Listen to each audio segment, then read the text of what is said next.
Hey everyone, I'm back with the puzzle. It has turned into my nemesis, but I'm bound and determined that I'm going to do this. So I actually figured it out. It's been trial and error. Um, I used, as you can see, this is how much of it I got done so far. I've used 2 sheets of 110-pound cardstock, and I have sandwiched them together, and I have used the Nuvo Smooth Precision Glue Pen because it gets in the real tiny areas. That way you're not gluing the pieces together.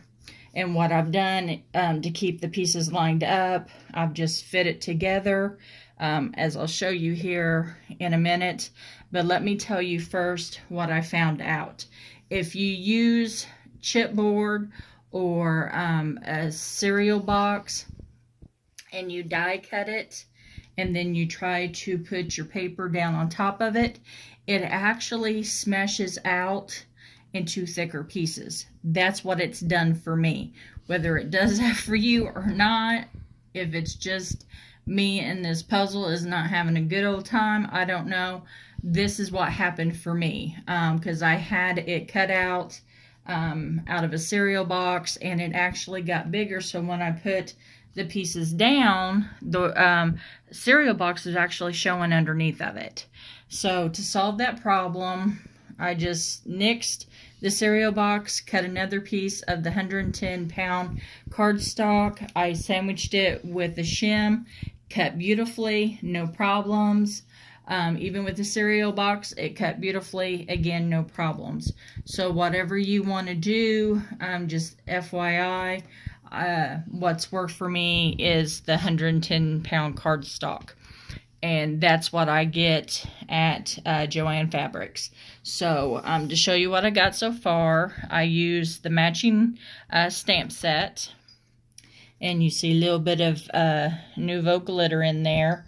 I thought about using some glossy accents, but I was afraid it might cause the pieces to stick together. So you can try that if you want. But to show you what I do, I keep it together how it's supposed to. Over here, I have one plate, and then I had a backup plate and just moved it that way. So I keep my hand steady over this piece and get the glue running. Get a decent amount of glue on there.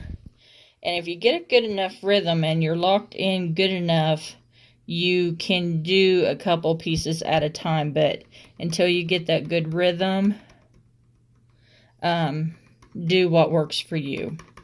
Okay. And then since you got some dimension built up, it goes in perfectly together. It just locks in like a puzzle. And then if you have a brayer, you can bray over the top of it, or I just use my fingers. Cap my glue before it dries out.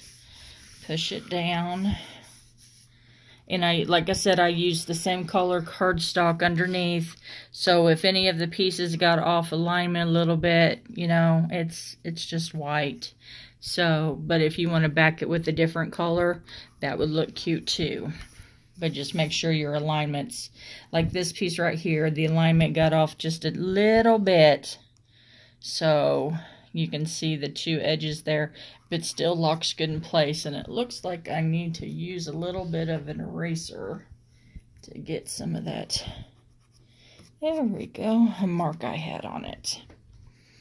So me and the puzzle worked together and we got through it. So like I said, use 2 of the same type mediums of paper, so one don't spread out larger than the other. That's just what happened to me. So hopefully it'll work out good. These are a cute set to have. I got this from Not Too Shabby. She also had the heart.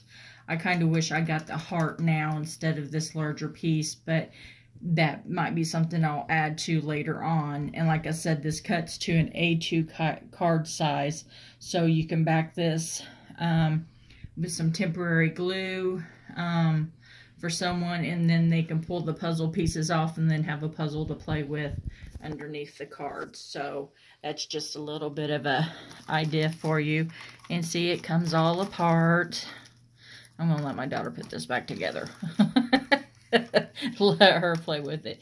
So anyway, I just want to say thank you to everyone that has been subscribing. You guys are inspiring me with your wonderful comments. Please keep leaving comments.